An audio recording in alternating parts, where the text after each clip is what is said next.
दुनिया भर की कहानियों के उर्दू हिंदी तर्जुमे सुनने के लिए हमारा चैनल तर्जुमा आज ही सब्सक्राइब करें। शुक्रिया। गुलाब दास बिरोकर की कहानी गुलाम दीन तांगेवाला। एक चेहरा भरा हुआ, तंदुरुस्त, खूबसूरत, लेकिन कदरे तना हुआ, छोटी मुड़ी हुई मूछें, सर पर एक पगड़ी बहुत छोटी सी, एक कमीज और सदरी जिस्म पर और शलवार टखनों से कमर तक, एक लंबा कोड़ा उसके हाथ में, सीधी और अकड़ी हुई गर्दन और आवाज भरपूर और मर्दाना। मैं फौरन ही सब कुछ समझ गया। मैं इसलिए उसके तांगे में बैठा कि वो आदमी कुछ अजीब और गैर मामूली मालूम होता था, जिसकी वजह से वो अपनी बिरादरी से अलग थलग लगता था। अपने सही होने का सबूत मुझे जल्दी ही मिलने वाला था। जो ही वो तांगा रवाना हुआ, मैंने तांगे वाले से पूछा, तुम हिंदू हो या मुसलमान? उसने मुस्कुराते हुए जवाब दिया, आपका क्या ख्याल है?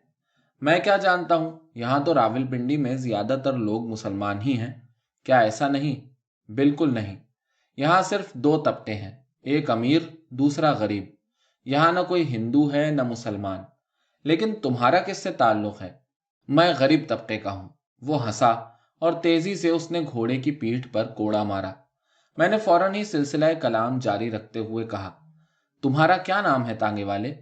उसने मुस्कुराते हुए कहा, गुलाम दीन। यह सवाल बड़ा अच्छा था, जिसके तहत पता लग सकता था कि मैं किस माहौल में हूं। मैं भी मुस्कुराया और दोबारा कहना शुरू किया, क्या यहाँ अक्सर फसादात होते रहते हैं? बसा औकात होते रहते हैं। क्या कभी तुम उससे दो चार हुए हो? मैं क्यों होता? फिर हम चुप हो गए। फिर उसने पूछा, सेठ साहब, क्या आप कश्मीर जा रहे हैं? हाँ। क्या कभी तुम वहां गए हो? हाँ, एक बार। तांगे में सवार हम सब उसकी तरफ देखने लगे। मैंने पूछा, वो जगह कैसी है? क्या वाकई वो बहुत खूबसूरत है? वाकई बहुत खूबसूरत। मैं समझता हूं कि दुनिया में कोई दूसरी जगह इतनी खूबसूरत नहीं होगी जैसा कि कश्मीर है। मुकम्मल 2 मिनट तक वो कश्मीर के बारे में कहता रहा, उसके बागात, दरिया, झरनों और बर्फ से ढकी हुई पहाड़ की चोटियों के बारे में। उसकी आवाज में बेपनाह खुशी की गूंज पैदा हो गई, और वहां की औरतें तो जन्नत की हूरों से भी ज्यादा खूबसूरत हैं। फिर उसने आह भरी, लेकिन वहां के लोग बेइंतहा मुफलिस हैं। वो बोलते बोलते रुक गया और यूं सामने देखने लगा कि उसकी निगाहें एक खास नुक्ते पर मरकूज हो गईं। एक औरत सड़क पर जा रही थी, सिर्फ उसकी पीठ नजर आ रही थी, लेकिन वो इस बावकार अंदाज से चल रही थी कि कोई भी उसकी तरफ से निगाहें बंद नहीं कर सकता था। उसने रेशमी शलवार और दूधिया सफेद कमीज पहन रखी थी, और एक दुपट्टा उसके सीने पर पड़ा हुआ था, जिसके दोनों किनारे उसके कांधों के पीछे लहरा रहे थे और उसकी बाकी चाल को और बांका बना रहे थे, जिससे टूटी फूटी तारकोल की चिकनी सड़क हुस्न और खुशी की तस्वीर बन रही थी। हमारे तांगे ने उसे फौरन जा लिया। गुलाम दीन ने लगाम से एक हाथ हटाया और थोड़ा झुका और हल्का सा मुस्कुराया और निहायत ही नर्म लहजे में कहा, सलाम अलैकुम। वालेकुम अस्सलाम, उसने बड़ी मुतरन्निम आवाज में जवाब दिया। हम लोग आगे बढ़ गए। फिर वही रावलपिंडी की बेरंग सीधी सपाट सड़क थी। मैंने अगरचे उस औरत को सिर्फ लम्हा भर के लिए देखा था, लेकिन एक लम्हे में ही उसके गुलाबी रुखसार, उसका सजीला जिस्म, बेहद दिलकश होंठ और उसकी उभरी हुई जादू भरी आंखें और उसकी शख्सियत का वकार, ये सब मेरे दिल पर एक गहरा असर डाल चुके थे। मैंने गौर किया कि यह तांगे वाला यकीनन बड़ा आशिक मिजाज मालूम होता है। मैं देख रहा था कि वो पीछे मुड़ मुड़कर और चोरी चोरी उस औरत की तरफ देख रहा है जिसको हम लोग पीछे छोड़ चुके थे। वो फिक्रमंद दिखाई दे रहा था, गोया किसी खास फैसले पर पहुंचना चाहता था। फिर उसने तांगा फौरन रोका और कूदा और सड़क पर दौड़ा। मेरी बीवी ने कहा, इन दोनों के दरमियान कोई ना कोई बात है। मैंने जवाबन कहा, बड़ी खूबसूरत है वो औरत। मेरे एक बच्चे ने कहा, डैडी, वो क्यों उसके पास गया है? फिर तो हम लोग चुपचाप उनकी तरफ नजर जमाए उनको करीब पहुंचते हुए देख रहे थे। औरत के होठों पर मुस्कुराहट खेल रही थी, जबकि उस आदमी की हर हरकत से पता चल रहा था कि वो उस औरत की तरफ से कुछ इनायत की नजर चाहता है। जब वो दोनों तांगे से दो चार कदम दूर थे, उस आदमी ने दौड़ना शुरू किया और कूद कर वो अपनी जगह पर बैठ गया। लगाम हाथ में लेते ही उसने घोड़े को एक कचोका लगाया ताकि वो चल पड़े। तब उस औरत ने कहा, कल शाम को इसी जगह जरूर आना। जवाबन उसके होठों पर हल्की सी मुस्कुराहट उभरी, जिसको मैंने अपने दिल में महफूज कर लिया। अब वहां सड़क पर घोड़े की टप टप टप के अलावा कुछ न था। میرا لڑکا جو تانگے والے کے بغل میں بیٹھا ہوا تھا، میری بیوی اور دوسرے بچے جو پیچھے تھے، ہم سب اس آدمی کے چہرے کو سوالیہ انداز میں دیکھنے لگے۔ اس کے چہرے کی سختی قدرے زائل ہو چکی تھی، بلکہ اس پر شگفتگی آ گئی تھی۔ اس کے ہونٹ مسکرانا چاہتے تھے، اس کی نگاہیں تانگا چلاتے ہوئے سڑک کا تعاقب کر رہی تھیں۔ کوئی کچھ بول نہیں رہا تھا، صرف ہم لوگوں کی نگاہیں اس کے چہرے پر مرکوز تھیں۔ شاید اسی وجہ سے اس نے تھوڑی دیر بعد میری طرف توجہ کی۔ سیٹھ جی، آپ نے اس خاتون کو دیکھا؟ ہاں ضرور، یہ تم کیوں پوچھ رہے ہو؟ اس نے کہا، کبھی وہ میری بیوی تھی۔ اور یہ کہتے ہوئے اس نے گھوڑے کو زوردار کوڑا لگایا۔ کبھی؟ تمہارا کیا مطلب؟ کیا اب وہ تمہاری بیوی نہیں ہے؟ میری بیوی اور بچے ہمتن گوش تھے۔ نہیں، میں نے اسے طلاق دے دی۔ کیوں؟ حضور، یہ ایک لمبا قصہ ہے۔ آپ جیسے بڑے لوگوں کو ہم جیسے غریبوں کی آپ بیتیوں سے کیا دلچسپی ہو سکتی ہے؟ غریبوں کی کہانیاں؟ کیا بات کرتے ہو؟ یہ کہانیاں انسانوں ہی کی تو ہیں۔ ہم سب انسان ہیں، کیا ہم انسان نہیں؟ ان الفاظ سے وہ خوش ہو گیا۔ سچ ہے سیٹھ جی، بہرحال ہم سب انسان ہی ہیں، لیکن میری بڑی لمبی کہانی ہے اور مجھے ڈر ہے کہ اس سے آپ اکتا جائیں گے۔ کیا ہمیں پورے شہر کو نہیں دیکھنا ہے؟ اور اس میں کم سے کم 1 گھنٹہ لگ ہی جائے گا۔ ہم تمہاری آپ بیتی سن کر اکتائیں گے کیوں؟ بلکہ اس سے تو ہمیں خوشی حاصل ہوگی۔ کہو تو صحیح، حضور آپ کو یہ تانگا اور گھوڑا کیسا لگتا ہے؟ یہ سوال بڑا بےتکا معلوم ہوتا تھا۔ میں نے کہا، بہت اچھا لگتا ہے، مگر تمہارے واقعے سے اس کا کیا تعلق؟ یہی تو میں آپ کو بتانے جا رہا ہوں۔ بچپن ہی سے میری تمنا رہی ہے کہ میرے پاس اپنا ایک خوبصورت تانگا ہو اور ایک خوبصورت گھوڑا۔ جب بھی میرا تانگا پرانا نظر آنے لگتا ہے یا میرا گھوڑا لاغر ہونے لگتا ہے تو میں فوراً ہی بدل دیتا ہوں۔ ایک خوبصورت تانگا، ایک موٹا تازہ گھوڑا، ہاتھوں میں لمبا خوبصورت کوڑا، ان چیزوں کا مجھے بے حد شوق ہے۔ میرے ابا کو بھی یہی چیزیں پسند تھیں۔ میری تربیت انہوں نے ہی کی تھی۔ ہم لوگوں کو تانگے والے کے آباء و اجداد سے کوئی دلچسپی نہیں تھی۔ کریت تھی تو صرف اس بات کی کہ اس کا اس عورت سے کیا تعلق رہا، اور میں نے محسوس کیا کہ اسے اپنی کہانی اپنے طور پر کہنے دینا بہتر ہے۔ ہاں، اس نے کہنا شروع کیا، میرے ابا چاہتے تھے کہ میں پڑھوں، لیکن میں کلاس روم میں مقید رہنا نہیں چاہتا تھا۔ بہرحال 16 سال کی عمر میں صف اول کا تانگے والا بن گیا۔ میرے ابا نے میرے لیے ایک نیا تانگا اور ایک بہترین گھوڑا فراہم کر دیا۔ ان دنوں میں راولپنڈی میں سب سے کم عمر تانگے والوں میں تھا۔ شہر میں میرا تانگا اور گھوڑا دونوں سب سے زیادہ تیز تھے اور میرے کپڑے چھیلوں جیسے تھے۔ اب بھی تم خوش پوش ہو، میں نے فقرہ کسا۔ یہ اپنے کپڑوں کو حقارت کی نظر سے دیکھتے ہوئے اس نے کہا، یہ تو کچھ بھی نہیں ہے، ان دنوں کیا بڑھیا کپڑے پہنتا تھا۔ آپ نے اس عورت کو دیکھا جو سڑک پر تھی، اس کا نام عائشہ ہے۔ اس کا باپ ایک خوشحال تاجر تھا۔ ہم دونوں ایک دوسرے کو نہیں جانتے تھے، لیکن اس کا باپ اپنی اس بیٹی کو اسکول بھیجنا چاہتا تھا۔ جب میری عمر 17 سال کی تھی تو انہوں نے میرے تانگے کو کرائے پر طے کیا تاکہ ان کی بیٹی کو صبح اسکول لے جاؤں اور دوپہر بعد واپس لاؤں۔ عائشہ اس وقت 11 یا 12 سال کی تھی۔ شروع میں ایک بوا اسکول تک اس کے ساتھ جاتی تھی، لیکن بعد میں ان لوگوں نے مجھے قریب سے پرکھا اور مجھ پر زیادہ سے زیادہ اعتماد کرنے لگے۔ سال کے اندر ہی وہ لوگ مجھے اپنے خاندان کا ایک فرد سمجھنے لگے، لہٰذا انہوں نے عائشہ کے ساتھ بوا کا جانا بند کر دیا اور مجھے اکیلے ہی اسے اسکول لے جانے اور لے آنے دینا شروع کر دیا۔ اس طرح 2 یا 3 سال گزر گئے۔ مجھے کچھ نہیں معلوم کہ وہ کیا پڑھتی تھی، لیکن 14 یا 15 برس کی عمر میں بھی وہ ابھی اسکول جاتی تھی۔ ہم راستے میں خوب گپ شپ کرتے تھے۔ کس چیز کے بارے میں نے پوچھا۔ بس یوں ہی ادھر ادھر کی باتیں، وہ مسکرایا۔ یہ سب کچھ اس طرح شروع ہوا، مگر جب اس کی عمر کچھ بڑھی تو ہماری باتوں کا انداز بدل گیا۔ اب میرے دل میں اس کی محبت گھر کرنے لگی اور اس کے دل میں بھی۔ اس نے تھوڑی دیر رک کر کہا۔ اس نے کھانسا اور چاروں طرف دیکھا۔ تھوڑی دور پر پیڑوں کی ایک قطار نظر آئی۔ اس نے ادھر اشارہ کیا اور کہا، سیٹھ جی، وہ کمپنی باغ ہے، ہم لوگ ابھی 1 منٹ میں وہاں ہوں گے۔ اس کے بعد کیا ہوا؟ میرے ذہن پر عائشہ کی کہانی سوار تھی۔ ہونا کیا تھا، ہماری آپس میں محبت ہو گئی۔ وہ خاموش ہو گیا اور پھر کہنے لگا، حضور آپ کو کیا بتاؤں، ان دنوں وہ کیسی لگتی تھی۔ کوئی جنت کی حور بھی حسن میں اس کا مقابلہ نہیں کر سکتی تھی۔ وہ ایک تصویر تھی۔ اور اس نے پھر چپ سادھ لی، گویا وہ اس کے حسن میں کھو گیا تھا، جبکہ تانگا اپنی تیز رفتاری میں تھا۔ وہ واقعی خوبصورت ہے اور بہت خوبصورت ہے، میں نے کہا۔ ہاں اب بھی ایسی ہے، مگر ان دنوں وہ غیر معمولی حسین تھی۔ پورا شہر اس کے لیے دیوانہ تھا۔ मैं भी उन्हीं में से था। अब उसकी आवाज में एक नई झिझक थी और कहने लगा, मैं भी तो खूबसूरत हुआ करता था। हम दोनों एक दूसरे के पीछे दीवाने थे। क्या उसके वालिदैन को इसकी खबर नहीं थी? मैंने पूछा। वो लोग जानते थे, लिहाजा जब वो 15 साल की हुई तो उन्होंने उसका स्कूल जाना बंद कर दिया। लेकिन हम लोगों का मिलना वो लोग न रोक सके। कुछ भी हो, वो लोग हम दोनों की शादी पर राजी नहीं हुए। एक बार मैंने उसके बाप से इस मामले को छेड़ा, लेकिन अंजाम कार सिवाय तौहीनो जलालत के और कुछ हाथ ना आया। वो लोग हमारी शादी पर तैयार नहीं थे और हम दोनों ज्यादा दिन बगैर शादी के रह नहीं सकते थे। लिहाजा हम दोनों ने अपने अपने घरों से रुपए और जेवरात इकट्ठे किए और बगैर किसी को बताए पिंडी से फरार हो गए। हम लोग दमबखुद होकर ये सब सुन रहे थे। मेरा सबसे छोटा लड़का गुलाम दीन को फटी फटी आंखों से देख रहा था और मेरी बीवी जेरे लब मुस्कुरा रही थी। फिर तुम कहाँ चले गए? मैंने पूछा। हम लोग लायलपुर चले गए। हमारे कुछ महीने वहां बहुत अच्छे गुजरे। हमारे पास 1 साल तक के लिए काफी रकम थी।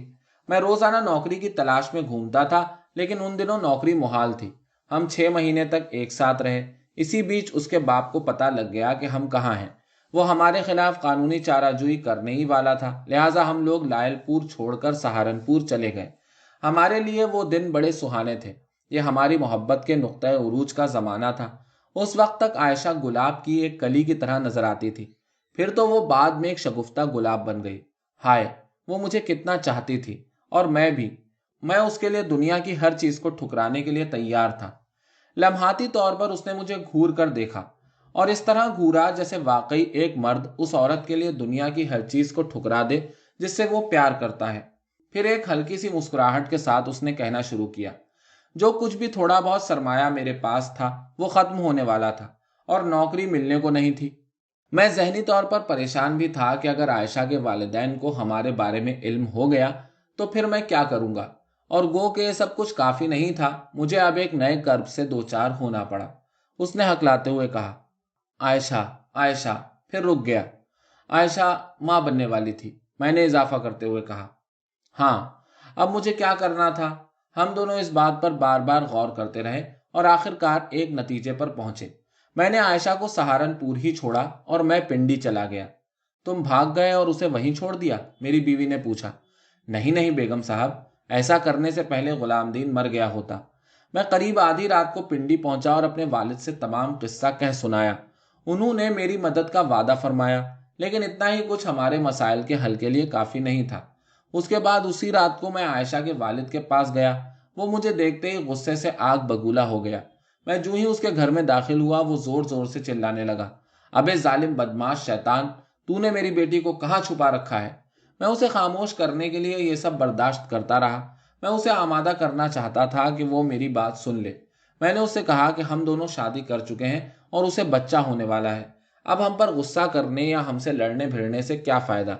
बिलाखिर मैंने उसे इस बात पर खामोश कर दिया, और उसने वादा भी कर लिया कि हम लोगों के पिंडी वापस आने पर वो कोई कानूनी चाराजोई नहीं करेगा। उसने मुझे अपना दामाद भी मान लिया, लेकिन साथ ही ये भी किया कि इसके बाद वो मुझसे या अपनी भागी हुई लड़की के साथ कोई ताल्लुक नहीं रखेगा। दूसरी सुबह को मैंने पहली गाड़ी पकड़ी और अपनी बीवी के पास सहारनपुर पहुंच गया। तीसरे दिन हम अपने महबूब वतन पिंडी में थे।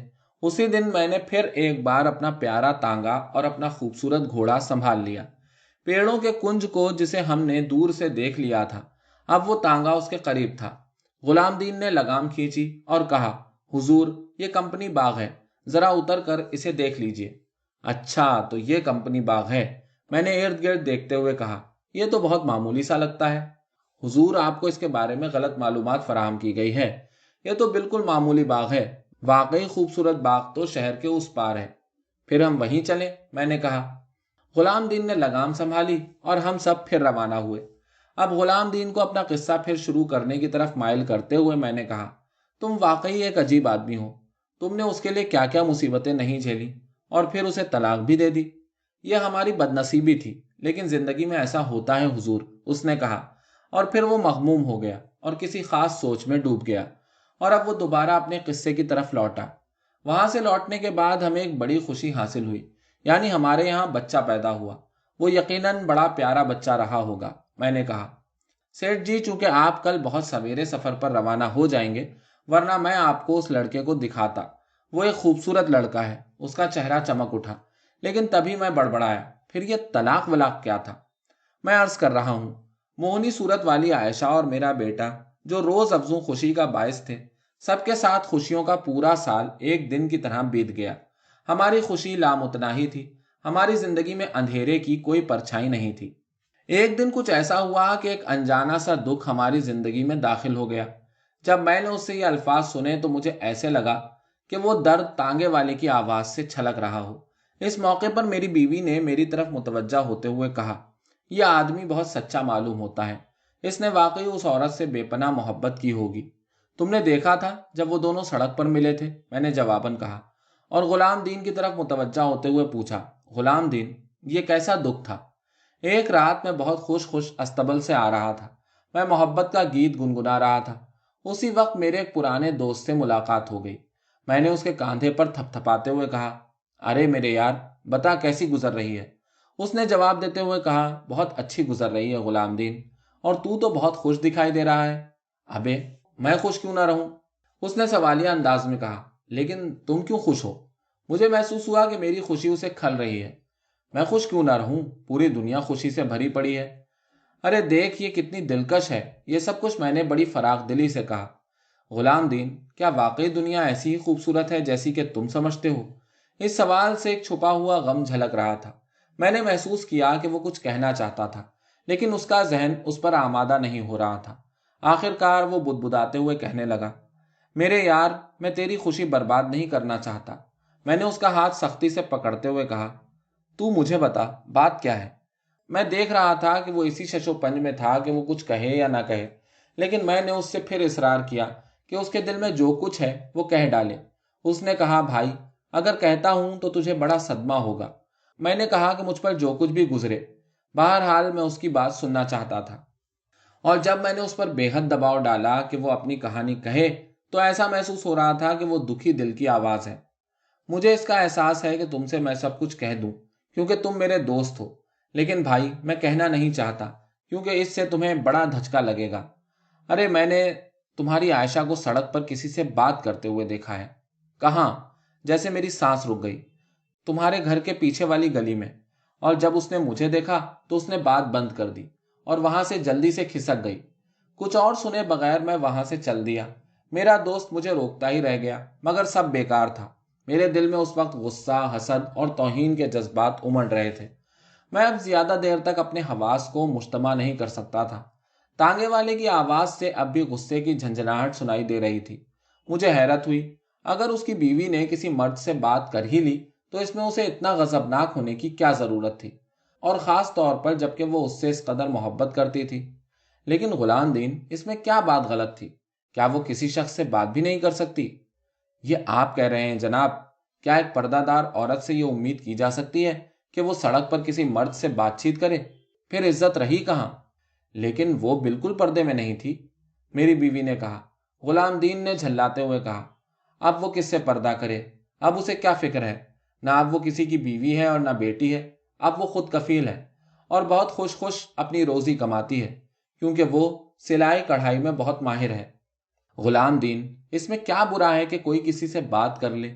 मिसाल के तौर पर मेरी बीवी ही को देखो, अगर वो किसी से बात करे, हंसे और किसी के साथ घूमे फिरे, तो इसका मेरे ऊपर क्या असर पड़ेगा? सही कहा, उसने ताज्जुब से कहा। बहुत सही है, मगर जनाबे आली, आपका मामला दूसरा है। यह पंजाब है, बंबई नहीं। हमारी रगों में गर्म खून होता है। हमारी बीवियां और सड़कों पर बाहर बातें करती फिरें? नहीं, ऐसा हरगिज नहीं हो सकता। यह उसकी खुशनसीबी थी कि उस वक्त मैं था। मेरी जगह कोई दूसरा होता तो उसे उसी वक्त कत्ल कर देता। उसने उसी वक्त घोड़े की पीठ पर जोरदार कोड़ा मारा, जिससे उसके गुस्से का इजहार हो रहा था। और क्या तुमने उसको सिर्फ इसीलिए छोड़ दिया? मेरी आवाज मेरी नाराजगी जाहिर कर रही थी। नहीं जनाब, मैं गुस्से में जरूर था, मगर पागल नहीं हुआ था। जब मैं घर पहुंचा तो गुस्से से कांप रहा था। आयशा मुस्कुराई। हाय, कितनी मीठी और दिलकश मुस्कुराहट थी। लेकिन उस वक्त मुझे उसकी तरफ निगाह उठाना भी गवारा ना हुआ। मैं कुछ कहने ही वाला था कि उसने अपने होठों पर उंगली रखी और मुझे खामोश रहने को कहा, क्योंकि वो बच्चे को सुलाने की कोशिश में थी और उसकी लोरी गाने के अंदाज ने मेरे गुस्से को ठंडा कर दिया। फिर भी जूं ही बच्चा सोया, मैंने घुटी घुटी आवाज में कहा, आयशा, तुम आज किससे गली में बात कर रही थी? وہ قدرے چونک گئی لیکن بڑی خاموشی سے جواب دیا، کسی سے تو نہیں، کیوں، کیا بات ہے؟ عزیز نے مجھے بتایا ہے۔ تو جھوٹ کیوں بولتی ہے؟ میں نے تیز آواز میں کہا۔ مجھے سکینہ کا گھر نہیں مل رہا تھا، لہٰذا میں نے ایک اجنبی سے پوچھا۔ اس کی آواز میں بڑی معصومیت تھی۔ جو کچھ بھی ہو، ایک باعزت گھر کی عورت کو سڑک پر کسی مرد سے بات نہیں کرنی چاہیے۔ ہاں حضور، وہ مسکرائی۔ سکینہ کہیں اور جگہ رہنے لگی، لہٰذا مجھے کسی سے اس کے بارے میں پوچھنا پڑا۔ معاف کیجیے، میں دوبارہ وہی غلطی نہیں کروں گی۔ اس کا لہجہ تمسخرانہ تھا، پھر بھی میں اس پر مطمئن ہو گیا۔ میں ہنسا اور ہمارا جھگڑا نمٹ گیا اور دونوں پھر ایک دوسرے سے بے پناہ محبت کرنے لگے۔ آنے والے کچھ مہینوں میں مختلف لوگوں نے یہی بات کہی کہ انہوں نے عائشہ کو گلی میں کسی مرد سے بات کرتے ہوئے دیکھا ہے۔ میں نے اسے یہ بات کہی، یہاں تک کہ اسے جھڑکا بھی، لیکن ہر بار اس نے ہلکی مسکراہٹ سے اسے ٹال دیا اور اپنے اس حسن سلوک کا جواز پیش کیا۔ مجھے محسوس ہوا کہ یہ الفاظ اس کے نہیں تھے، بلکہ جو اطلاعات تھیں وہ صحیح ہی تھیں۔ پھر بھی میں نے تہیہ کر لیا کہ میں جلد بازی میں کوئی قدم نہیں اٹھاؤں گا۔ میں خود پر ضبط رکھے ہوئے اس کی حرکتوں پر کڑی نظر رکھنے لگا۔ پھر تو ایک دن یہ سب کچھ کھل گیا۔ میرے سر میں درد تھا اور ہلکا ہلکا بخار بھی۔ اس دن عائشہ نے کہا تھا کہ وہ دوپہر بعد سکینہ سے ملنے کا ارادہ رکھتی ہے۔ اس بات سے میرے ذہن میں شبہات ابھرنے لگے، لہٰذا حسب معمول شام کو دیر میں آنے کے بجائے میں جلدی ہی لوٹا۔ سکینہ ہمارے گھر سے کچھ ہی دور پر رہتی تھی۔ تھوڑی دور پر میں نے دیکھا کہ عائشہ اس گلی کی طرف مڑی جو سکینہ کے گھر کو جاتی تھی، اور میں نے یہ بھی دیکھا کہ ایک آدمی اس کی مخالف سمت سے نکلا۔ میں چھپ گیا۔ یہ دونوں ملے اور 3-4 منٹ تک محو گفتگو رہے۔ پھر وہ سکینہ کے گھر چلی گئی۔ میں غصے میں کانپ رہا تھا۔ مجھے ایسا محسوس ہو رہا تھا کہ میں اسی وقت اس کا قتل کر دوں، مگر فوراً ہی مجھے خیال آیا کہ جبکہ مکمل قصور میری بیوی ہی کا ہے، میں اسے سینکڑوں بار جھڑک چکا ہوں اور اس عمل کے بھیانک انجام سے آگاہ کر چکا ہوں، لیکن اس کے باوجود وہ اپنی من مانی کر رہی ہے، تو پھر اس کی سزا وہ آدمی کیوں بھگتے؟ یقیناً مجھے اس چڑیل ہی کی جان لینی چاہیے۔ غلام دین، تمہیں اس کے علاوہ اس سے اور کوئی شکایت تو نہیں تھی؟ نہیں، کچھ نہیں۔ میں تو یہ سوچ بھی نہیں سکتا تھا کہ کچھ اور عمل ان دونوں سے سرزد ہوا ہوگا۔ مجھے کچھ معلوم نہیں کہ انہوں نے کیا باتیں کی، شاید ویسے ہی گپ شپ تھی۔ غلام دین، جب ایسی ویسی بات نہیں تھی تو پھر وہ کس بات پر ایسا برتاؤ کر رہی تھی؟ جناب، عورتوں کا یہی شعار ہے۔ جو ہی اس نے یہ الفاظ نکالے، مان میری بیوی کی طرف مڑا۔ بیگم صاحبہ، مجھے اس گستاخی کے لیے معاف فرمائیں۔ پھر کہنے لگا، سیٹھ جی، عورتیں اپنی ناک سے آگے نہیں دیکھ پاتی۔ اگر عائشہ میں یہ شعور ہوتا تو اللہ نے اسے عورت نہ بنایا ہوتا۔ میں نے اس بات پر اس کی حوصلہ افزائی کے لیے سر بھی نہیں ہلایا۔ اس سے وہ کچھ جھجک سا گیا اور خاموش ہو گیا، اور مجھے بھی مزید گفتگو کی خواہش نہ رہی۔ لیکن میرا بیٹا جو میرے قریب بیٹھا تھا، اس نے برجستہ سوال کیا، پھر بعد میں کیا ہوا ڈیڈی؟ اس سے پوچھو، میں نے جواب دیا۔ غلام دین نے بات کا سلسلہ جاری رکھا۔ میں نے سوچا کہ اس ذلیل عورت کی جان لے لوں۔ میں غصے میں بھرا گھر آیا اور اس کی آمد کا انتظار کرنے لگا۔ وہ 1 یا 2 گھنٹے بعد لوٹی۔ اس بیچ کروڑہا خیالات میرے ذہن میں آتے جاتے رہے۔ کیا میں اس کو قتل کر دوں؟ کیا مجھے یہ زیب دیتا ہے کہ میں ایک کمزور عورت کو جان سے مار ڈالوں؟ کیا یہ ایک بزدلانہ فعل نہیں ہوگا؟ کیا یہ بہتر نہیں ہوگا کہ میں اسے طلاق دے دوں؟ اس کا انتظار کرتے ہوئے یہ خیالات میرے دل میں گھر کر گئے۔ آخرکار وہ لوٹی، اور جب ہم تنہا ہوئے تو میں نے اس سے پوچھا، بیگم صاحبہ، آج آپ گلی میں کس سے خوش گپی فرما رہی تھی؟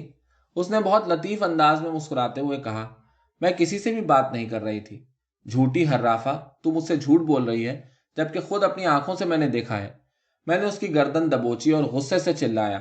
جس شدید غصے کو میں 2 گھنٹے سے ضبط کر رہا تھا، وہ مجھ پر غالب آ گیا۔ اس کو بھی غصہ آ گیا اور اکڑ دکھاتے ہوئے بولی، جاؤ، میں نے کی ہے اس سے بات۔ کیوں نہ کروں میں کسی سے بات؟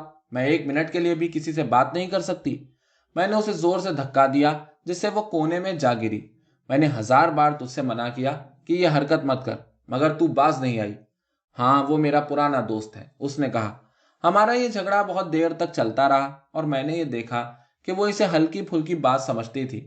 پھر تو میں نے فیصلہ کر لیا اور بالآخر اسے طلاق دے دی۔ اسے بڑا صدمہ ہوا ہوگا، میں نے کہا۔ ہاں، اسے صدمہ ہونا ہی تھا۔ وہ مجھ سے بے حد محبت کرتی تھی۔ جب ہمارا غصہ ٹھنڈا ہوا، پھر سے ہم پرسکون ہو گئے۔ وہ پھوٹ پھوٹ کے روئی اور ہاتھ جوڑ جوڑ کے مجھ سے معافیاں مانگی۔ پھر بھی میرا دل نہیں پسیجا۔ میں نے جھڑکتے ہوئے کہا، غلام دین، تجھے ایسا نہیں کرنا چاہیے تھا۔ جناب، آپ میری بات نہیں مان رہے ہیں، لیکن سنیے، عورتیں ہمارے پاؤں کے جوتوں کی طرح ہیں، اگر ایک ہی بار جوتا پاؤں میں صحیح آ گیا تو پھر کیا کہنے، ورنہ پھر یہ کبھی بھی صحیح نہیں رہے گا، چاہے آپ 1000 بار اس کی مرمت کرائیں، صرف ایک ہی راستہ ہے کہ آپ اسے اپنے پاؤں سے اتار پھینکیں۔ کیا میں صحیح بات کہہ دوں غلام دین؟ میں نے کہا۔ ہاں سرکار، فرمائیے۔ باتیں تو بڑھ چڑھ کر کرتے ہو، لیکن ابھی تم سڑک پر اس سے ملنے کے لیے دوڑ پڑے تھے، دیکھو وہ تمہارے پاس نہیں آئی، تم اس سے بات کرتے جاتے تھے اور اس کے سامنے بھکاری کی طرح جھکتے جاتے تھے۔ جہاں تک اس کے عمل کا تعلق ہے، وہ صاف طور پر تم پر احسان کرتی دکھائی دے رہی تھی۔ ایک ریاکارانہ مسکراہٹ نے اس کا چہرہ اور سخت کر دیا۔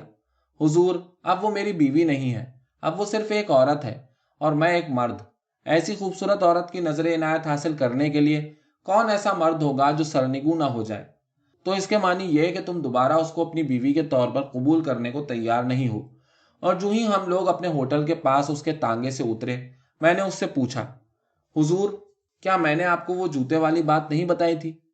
اس کا کرایہ اپنی جیب سے نکالتے ہوئے میں نے اس سے پوچھا، تمہیں اسے طلاق دیے ہوئے کتنا عرصہ ہوا؟ قریب 1.5 سال۔ کیا اس بیچ تم نے اس کے بارے میں کوئی گندی خبر سنی ہے؟ وہ جوتا میرے پاؤں میں صحیح نہیں اترتا، میرے لیے یہی کافی ہے۔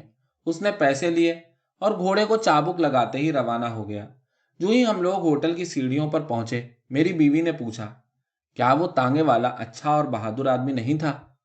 لیکن اس کا اپنی بیوی کو طلاق دینا ایسی چھوٹی بات پر؟ میں نے کہا، سچ تو یہ ہے کہ وہ کیوں سڑک پر کسی مرد سے بات کرنے لگی، جبکہ اس بات پر اس کے شوہر کو غصہ آتا تھا۔ پھر بھی اس نے اس کی جان نہیں لی، بلکہ صرف طلاق ہی دے دی۔ تمہیں نہیں معلوم کہ قتل کر دینا ان کی فطرت میں ہے۔ جب بچے زینے سے اوپر جا چکے تو میں نے کہا، محترمہ تم بھی ہوشیار رہنا، ایسا نہ ہو کہ میں بھی کسی دن تمہیں طلاق دے دوں۔ اس نے مسکراتے ہوئے کہا، کیا تم بھی ایسا کر سکتے ہو؟ اور میں اس کی نگاہ کی اتھاہ گہرائیوں میں ایسا ڈوب گیا گویا پوری کائنات میری نظروں سے اوجھل ہو گئی۔ ترجمہ: احسن نشاط۔